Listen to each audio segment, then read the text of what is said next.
having an entire weekend to think about what remarks I was going to make here this morning is a long time.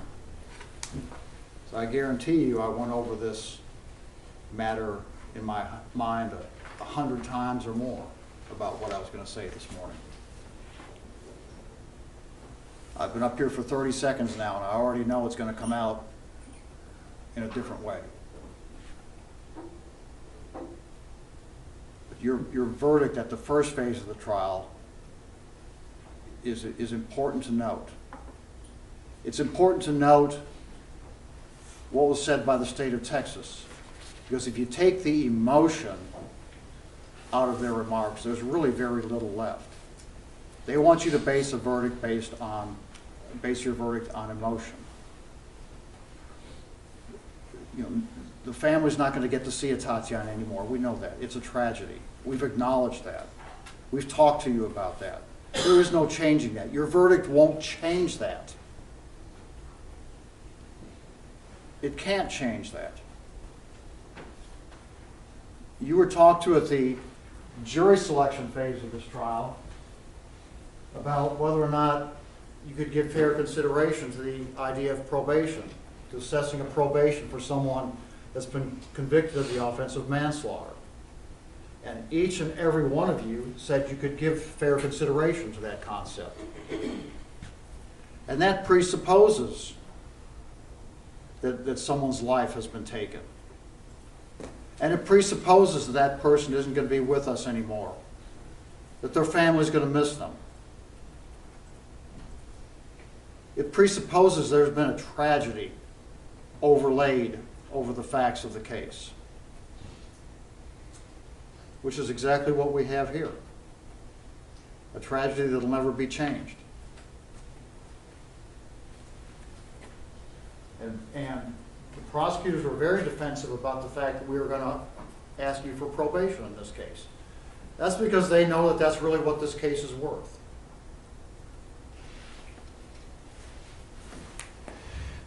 But they want you to do something else. So, look at your verdict at the first phase of the trial. You found that Aaron did not act intentionally. You found that he did not act knowingly. You found that he did not intend for there to be a death resulting from his actions. Your verdict said you felt he acted recklessly, which is a much lower culpable state of mind than intentional or knowing. You know from the facts of the case that this case was not premeditated. There was no malice involved. There was no forethought involved. Remember the state stressing to you during closing arguments how fast this matter happened? That is a very important fact for you to consider in your deliberations at this phase of the trial. How quickly that decision had to be made. Aaron Dean is literally being judged for a second of his life today.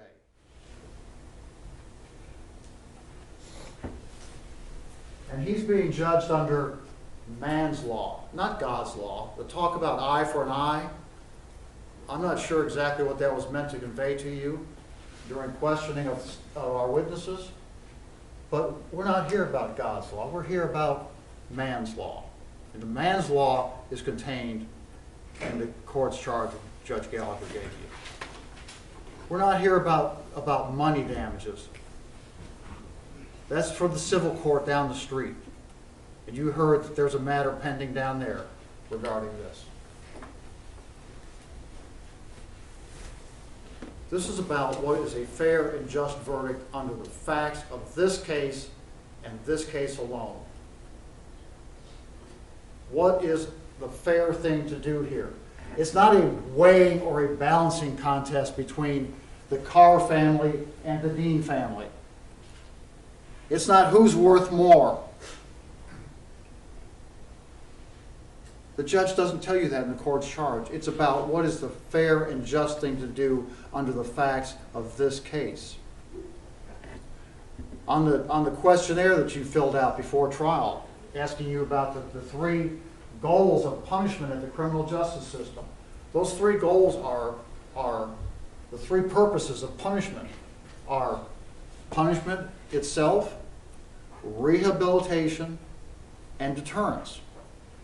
Those are the three things that you are to consider as jurors in a case. You are asked which of those is more important to you, punishment, rehabilitation, or deterrence. And the answers from the group of you vary. But if you are talking about punishment, what is he being punished for? There was a life lost, tragically. But Aaron was working in the line of duty as a police officer, as a law enforcement officer. He didn't take it upon himself to go hunt someone down that had wronged him before,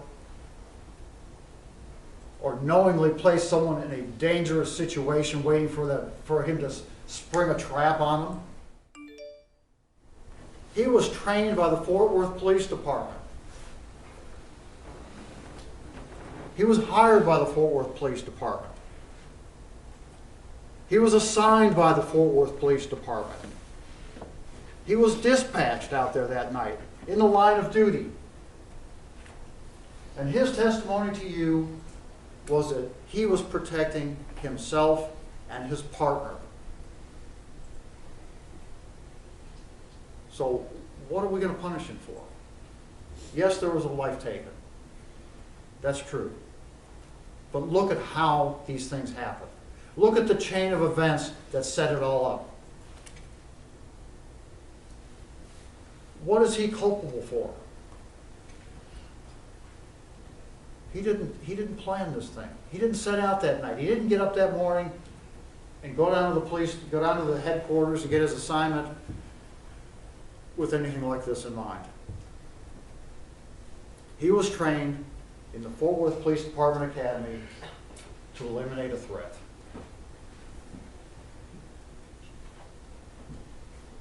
So keep that in mind, please. Secondly, rehabilitation. What are we going to rehabilitate Aaron from? You've heard by your verdict, he'll never be a police officer again. This situation is never going to repeat itself. He'll have to move on and find some other form of employment, which he's done as best he can.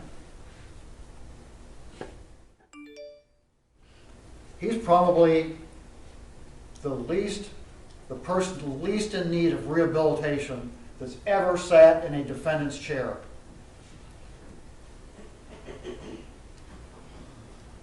Because he's a God-fearing, law-abiding citizen of our county. Yeah, Dr. Clayton came in here and said he was narcissistic, and you saw all those things placed on the board. Dr. Clayton had a very isolated opinion about Aaron Dean. 3 other psychologists disagreed with him. He was hired by the Fort Worth Police Department.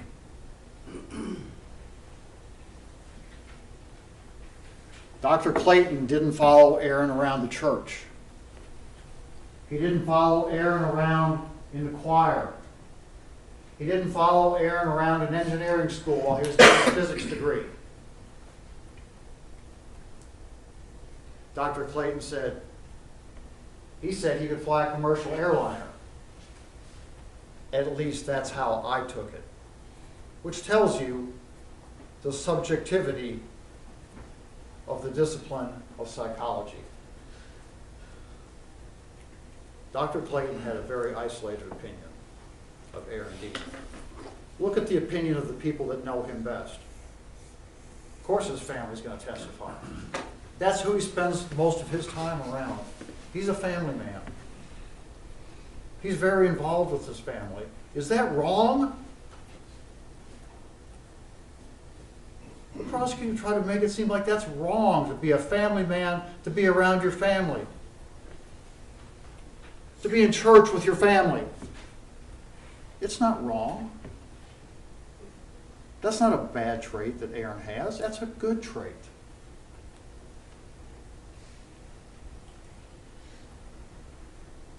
He had an isolated incident as a late teenager in college.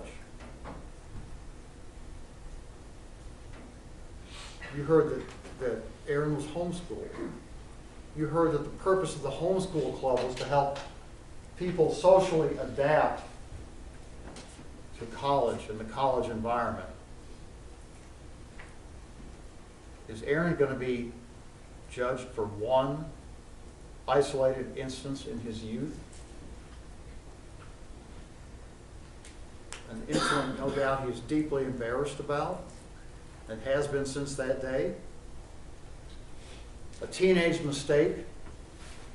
You know, if there had been anything else in his background, speaking of people that didn't testify here, if there had been anything else in his background, they could have brought it to you.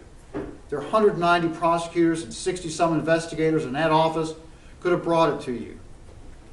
You didn't hear about anything like that. They could have brought you police officers. If he had messed up anything in training, they could have brought those officers to you, and they didn't. Detective Dugan came to testify because he and Aaron developed a friendship while they were riding around that squad car together. A friendship that they've carried on after this event. Detective Dugan told you Aaron was devastated, as you would expect a Christian man to be over the situation. Deterrence? What about deterrence? One thing prosecutors like to argue at the punishment phase of a trial is that the jury has to send a message. You've got to send a message to the community. You've got to send a message that this type of thing isn't tolerated. Well, ladies and gentlemen, in this case, you have to be very, very careful of the message that your verdict sends. Because in addition to the folks here in this courtroom, this case is being followed region-wide. And the police officers that have been here and the police officers that are watching need to know that when they leave, and their families need to know, that when they leave for work in the morning, that they can follow their training and they can defend themselves. Your verdict must walk a very fine line between what you believe Aaron Dean did and what other police officers in the same or similar circumstance might do. Because this situation, this exact situation, is an extremely isolated event. It's a one-of-a-kind fact scenario.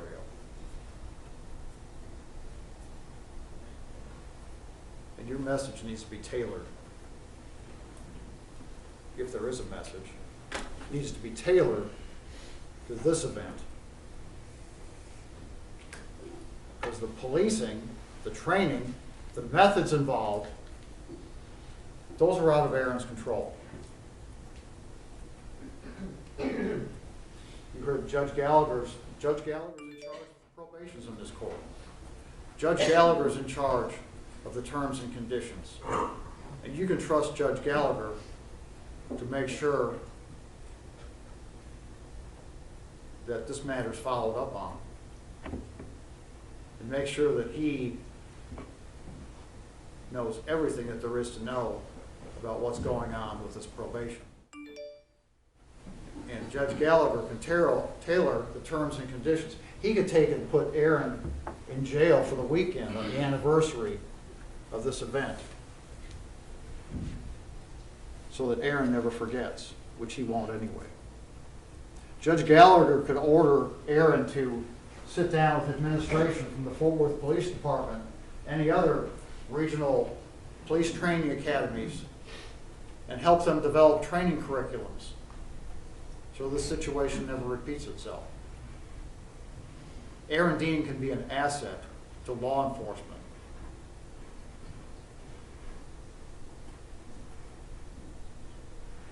And he can follow every other term and condition of probation that Judge Gallagher set out for him. Punishment, rehabilitation, and deterrence do not include the term revenge. And believe me, there are plenty in this community that are seeking that. But that's not the function of a jury. The function of a jury is to follow the law and set out the terms and conditions of probation that are applicable, or to make a decision that's applicable and based upon the facts of that particular case. There's no one else in this community that has heard all of the testimony and seen the demeanor of the witnesses and had your experience. This is your verdict and your verdict alone. And let's make no mistake about it. We are asking you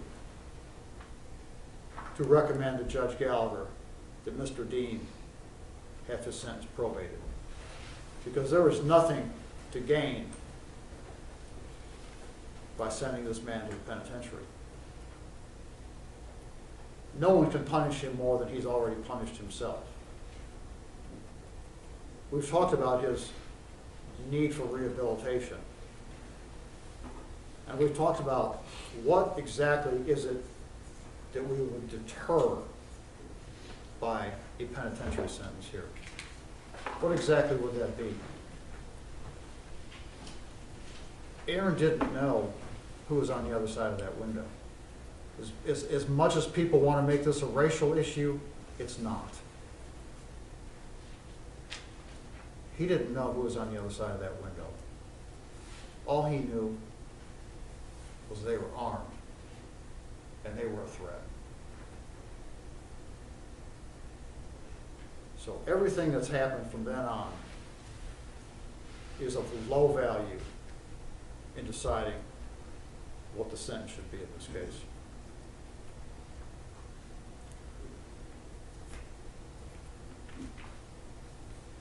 We had to file, the law requires that a motion, an application for probation be filed pre-trial, as the judge tells you in the jury charge. That's because both sides have to have the ability to question jurors such as yourselves about your ability to follow the law and to give fair consideration to the concept of probation, which all of you said that you would do. Every one of you. And ladies and gentlemen, on Aaron's behalf, on behalf of police officers and those who risk their lives on a daily basis to keep us safe, we're asking that you give that concept fair consideration here.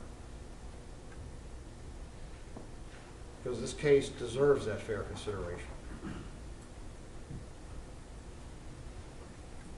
Aaron deserves that fair consideration. You have 2 minutes, Mr. Thank you.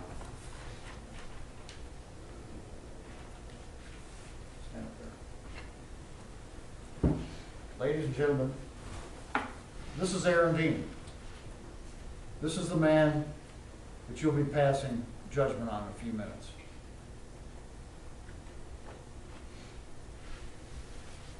You heard from family and friends, members of the community that know Aaron the best.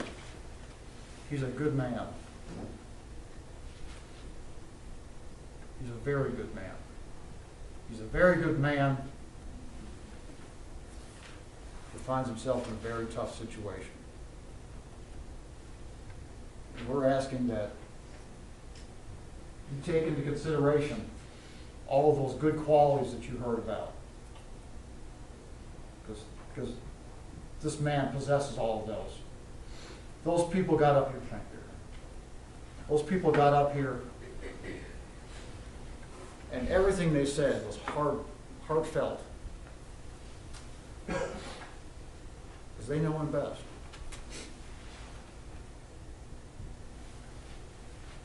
Ladies and gentlemen, you have Aaron Dean in your hands.